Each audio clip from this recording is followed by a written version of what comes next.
स्वामी विवेकानंद को आधुनिक भारत के आध्यात्मिक पुनर्जागरण का प्रणेता माना जाता है।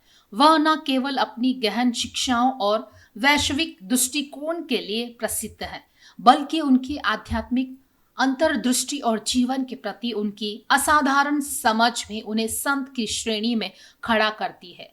आज स्वामी विवेकानंद जी की पुण्यतिथि है। एक ऐसा प्रश्न जो उनके जीवन के बारे में अक्सर उठता है वह यह है कि क्या उन्हें अपनी मृत्यु का पुनर्भास था।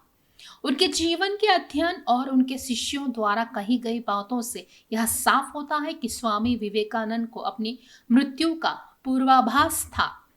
स्वामी विवेकानंद ने कई मौकों पर अपने शिष्यों और करीबियों को इशारा दिया था कि उनकी जिंदगी बहुत लंबी नहीं है। वह अक्सर कहते थे कि 40 वर्ष की आयु तक जीवित नहीं रहेंगे। उनके जीवनीकारों के मुताबिक स्वामी विवेकानंद का मानना था कि उनका जीवन एक खास मकसद के लिए था और वह मकसद था भारत को आध्यात्मिक और सामाजिक रूप से जागरूक करना और विश्व में वेदांत दर्शन का प्रचार करना। स्वामी विवेकानंद को लगता था कि अपने उद्देश्य की पूर्ति के लिए उनके पास बहुत ज्यादा वक्त नहीं है। जुलाई 1902 को जब स्वामी विवेकानंद का निधन हुआ, उस समय उनकी उम्र मात्र 39 वर्ष थी।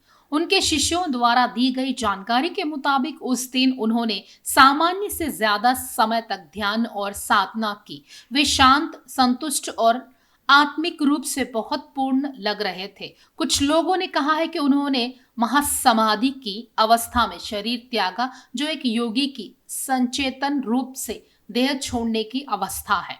स्वामी विवेकानंद ने सिर्फ 39 साल की उम्र में वह सब हासिल कर लिया था जिसे अधिकांश लोग अपनी पूरी उम्र में नहीं हासिल कर पाते। उन्होंने भारत को आध्यात्मिक रूप से जगाने का जो सपना देखा था वह तब से लगातार आगे बढ़ रहा है।